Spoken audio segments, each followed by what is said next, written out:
Finally এতদিন যার waiting করতেছিলাম আমরা সবাই, সে রিটার্ন করেছে। আর আজকে স্ম্যাকডাউনের ফুল রিভিউ ভিডিও নিয়ে কথা বলবো। চলুন শুরু করা যাক। Hello viewers, welcome to Rachel Bangla BD. আজকে স্ম্যাকডাউনের স্টার্টিংটা চেলসি গ্রিনকে দিয়ে হয়। আর চেলসি গ্রিনের একটা সিঙ্গেল ম্যাচ হয়, সেটা হচ্ছে নেওমির সাথে। আর রিং সাইডে কিন্তু এখানে পাইপার নেমিন ছিল চেলসি গ্রিনের জন্য।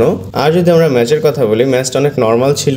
আর ম্যাচের মধ্যে লাস্টে দেখা যায় রোল আপ করে নেওমি চেলসি গ্রিনকে পিন আপ করে ম্যাচটা জিতে যায়। আর নেওমিকে কনগ্রাচুলেশন দেওয়ার জন্য বেইলি আসে, আর বেইলি এবং নেওমি সেখানে সেলিব্রেটও করে। আর চেলসি গ্রিন এবং পাইপার নেভেন রিং এর মধ্যে ছিল, তাদের দেখে মনে হচ্ছিল তারা অনেক রাগ হয়ে আছে। আর রাগ হয়ে কেন আছে সেটা নিয়ে পরে কথা বলবো। এরপর গাইস, শো এর মধ্যে হচ্ছে গ্রেসন হলার ইফেক্ট, যেখানে ডিআইওয়াই গেস্ট ছিল এবং তারা রিং এর মধ্যে আসে। তাদেরকে বসার জন্য গ্রেসন হলার কোনো চেয়ার দেয় না, তারা শুধু রিং এর মধ্যে দাঁড়ায় ছিল। আর গ্রেসন হলার এবং অস্টিন থিওরি রিং এর মধ্যে বসেছিল, সামনে দুইটা বেল্টও সাজানো ছিল। তো এগুলো দেখে টমাসো চ্যাম্পা এবং জনি গার্গানো একটা জিনিস দেখায় বা আগের ক্লিপগুলো দেখায়, যেখানে গ্রেসন হলারের ফ্রেন্ড অস্টিন থিওরির কিছু ভিডিও দেখায় এবং অস্টিন থিওরিকে বলে যে অস্টিন থিওরি, তুমি অনেক ভালো একটা মানুষ এবং তোমার ফায়দা নিচ্ছ গ্রেসন হলার। আর সেই ক্লিপে দেখা যাচ্ছিল যখনই অস্টিন থিওরি ব্যথা পায় বা কখনো মায়ের খায় কারো হাতে, গ্রেসন হলার অস্টিন থিওরিকে সামনে দিয়ে দেয় বা সে সেখান থেকে চলে যায়।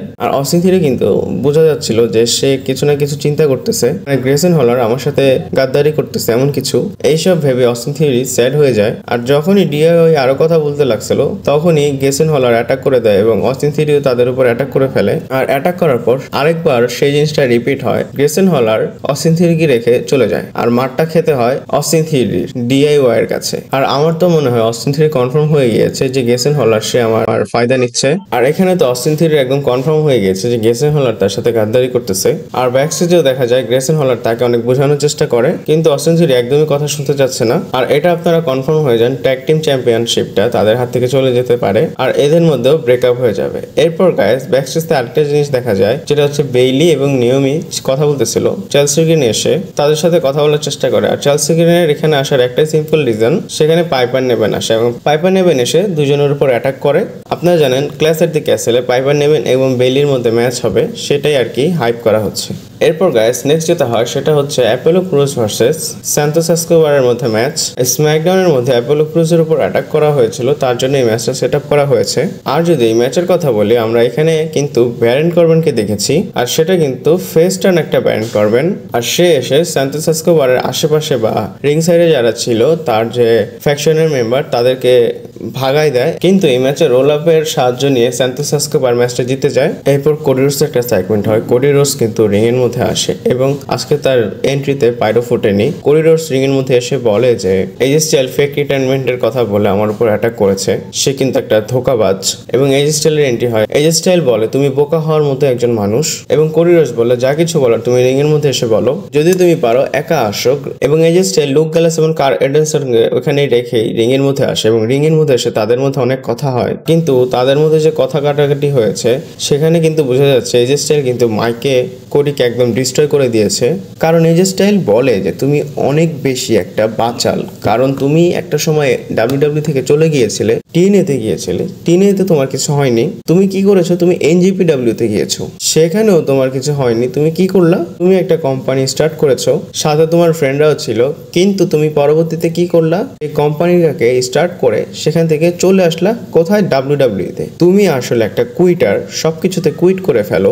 আর আই কুইট ম্যাচ যেটা হবে, সেখানে তুমি অবশ্যই কুইট করবা, এটা আমি শিওর বলতে পারি। এটা কাউন্টার করার জন্য কোডি রোডস বলে, হ্যাঁ আমি অনেক কিছু করেছি, অনেক জায়গায় গিয়েছিলাম, অনেক জায়গা থেকে চলেও এসেছি। আমি কেন করেছি, কারণ আমি ডিফারেন্সের কোনো কিছু সন্ধান করি, তাই। আর এটা করার কারণে কিন্তু আছে কাঁধে তুমি আমার বেলটা দেখতে পাচ্ছ।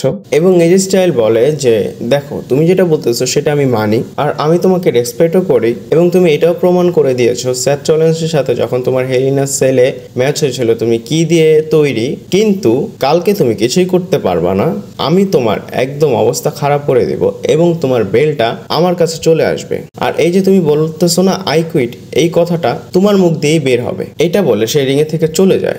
এরপর গাইস, ব্যাকস্টেজে দেখা যায় স্ট্রিট প্রফিটের উপর টামাটুঙ্গা অ্যাটাক করে আর অ্যাটাক করতেই থাকে। কেভিন ওয়েন্স আসা পর্যন্তই সোলো সিকাও অ্যাটাক করে নেই, টামাটুঙ্গা টাঙ্গালোয় কিন্তু তাদের উপর অ্যাটাকটা করে। আর এইসব দেখে নিক অর্ডিন্স কিন্তু অনেক রাগ হয়ে যায় এবং বলে মেইন ইভেন্টে তোমরা দুজন কর্নারে থাকতে পারবা না, রিং সাইডে তোমরা যদি আসো তাহলে তোমরা কিন্তু ডাব্লিউডাব্লিউ থেকে ব্যান্ড হয়ে যাবা। এরপরে দেখা যায় যে পল হেমেন সোলো সিকাওকে বলে তুমি যদি হারো তাহলে কিন্তু তোমাকে তারা লিডার মানবে না, যে লিডারশিপের বিষয়ে পরে কথা বলি, আমি যদি হেরে যাই তাহলে আজকে কিন্তু তোমার অবস্থা আমি খারাপ করে ফেলবো। সোলো সিকাও যদি হারে সে পল হেমেনকে জবাবদিহি করবে, এটার কোনো মানে হয়? এরপর গাইস নায়া জ্যাক্স এবং মিচেনের মধ্যে একটা ম্যাচ হয় আর টিফিনি স্টর্ম এই ম্যাচের মধ্যে চলে আসে। আর এই ম্যাচে যখন মিচেন রিং এর মধ্যে থেকে নেমে যায় তখন টিফিনি তার মুখে একদম পানি ছুঁড়ে মারে আর মিচেন যখন ভিতরে যায় তখন নায়া জ্যাক্সের ফিনিশার মুভ মেরে দেয় আর নায়া জ্যাক্স এই ম্যাচে ভিক্টরি পেয়ে যায়। এরপর ব্যাকস্টেজ থেকে দেখা যায় কেভিন ওয়েন্স স্ট্রিট প্রফিটের একটা আপডেট দেয়, সে বলে যে স্ট্রিট প্রফিটের একটু ইনজুরি হয়ে গেছে, তারা আজকে ম্যাচে কর্নারে থাকতে পারবে না। এরপর আমরা একটা সেগমেন্ট দেখি এলি নাইটের। এলি নাইট পোর্তোরিকোতে চলে যায় এবং লোগান পলের যে বাসা সেখানে সে সুইমিং পুলে মজা করতেছিল এবং লোগান পলের যে সিকিউরিটি তারা বলতেছিল যে আপনার বাসায় একজন আপনার ফ্রেন্ড বা কেউ ঢুকে গিয়েছে। লোগান পল দেখতে যায় এবং দেখে যে এলি নাইট চলে এসেছে এবং লোগান পল বলে তুমি এখানে কিভাবে আসছো, সিকিউরিটির কোথায়? এবং এলি নাইট বলে যে আমার একটা ইম্পর্টেন্ট ফোন কল এসেছে, আমি চলে যাই। এবং এলি নাইট বলে লোগান পল আমি তোমাকে এর পরে স্ম্যাকডাউনে দেখে নিব এবং তুমি কিন্তু তোমার টাইটেলটা সাথে নিয়ে এসো। এরপরে কার্মেনো হেসের একটা অ্যানাউন্সমেন্ট শোনা যায়, সে মানি ইন দ্য ব্যাংকে পার্টিসিপেট করবে, সেটাই সে অ্যানাউন্স করে। এরপর গাইস মেইন ইভেন্ট হয় যেখানে সোলো সিকাও এবং পল হেমেন আসে, তারপর কেভিন ওয়েন্সও আসে এবং তাদের মধ্যে ম্যাচ শুরু হয়ে যায়। আর এই ম্যাচে কিন্তু কেভিন ওয়েন্স একটু ডমিনেট করে আর যেহেতু সোলো সিকাও বলেছিল যে আমি যদি এই ম্যাচটা হারি তাহলে তোমার অবস্থা খারাপ হবে, যখন কেভিন ওয়েন্স সোলো সিকাওকে পিন করতেছিল পল হেমেন সোলো সিকাওর পাটা রিং এর উপর মানে রিং এর যে রোপটা সেখানে উঠাই ফেলে এবং রেফারি পিনফল করতে পারেনি। এরপর দেখা যায় যে কেভিন ওয়েন্স পল হেমেনকে মারতে যায় কিন্তু পিছন থেকে সোলো সিকাও চলে আসে এবং তাকে মারে এবং রিং এর মধ্যেও যায়। রিং এর মধ্যে গিয়ে একটা সামন স্পাইক মারে এবং পিন করে কেভিন ওয়েন্সকে সোলো সিকাও ম্যাচটা জিতে যায়। আর জেতার পরে টামাটুঙ্গা এবং টাঙ্গালোয়া অ্যাটাক করে ফেলে কেভিন ওয়েন্সের উপর আর কেভিন ওয়েন্সকে মারার পর তারা নিচে নিয়ে যায়। আর দেখা যায় লাস্টে গিয়ে সোলো সিকাও ট্রিপল পাওয়ার বম মারবে যেমন আগে রোমান রেইন্স মারতো, কিন্তু মারার সময় থিম সংটা প্লে হয়েছে র্যান্ডি অর্টনের। আর আজকে র্যান্ডি অর্টনের রিটার্ন হয়ে গিয়েছে। র্যান্ডি অর্টন এসে টামাটুঙ্গাকে মারে, টাঙ্গালোয়াকেও মারে, সোলো সিকাওকে মারে এবং সোলো সিকাওকে কিন্তু ডিডিটি মেরেছে। আর কেউ মারার যখন চেষ্টা করছিল দেখা যায় টাঙ্গালোয়া পিছন থেকে আসে এবং র্যান্ডি অর্টনকে আটকানোর চেষ্টা করে, উল্টো র্যান্ডি অর্টন আর কেউ মেরে দেয় এবং সোলো সিকাও রিং থেকে নেমে আর কি চলে যায়। আর রিং সাইডে তারা তিনজন দাঁড়ায় ছিল, সোলো সিকাও র্যান্ডি অর্টনকে দেখতেছিল, কেভিন ওয়েন্স এবং র্যান্ডি অর্টন হা করে। আর এইভাবে স্ম্যাকডাউনটা শেষ হয়ে যায়। আমার ভিডিওটা ভালো লাগলে লাইক কমেন্ট শেয়ার সাবস্ক্রাইব করে পাশে থাকবেন। পরবর্তী ভিডিওতে আবার দেখা হচ্ছে।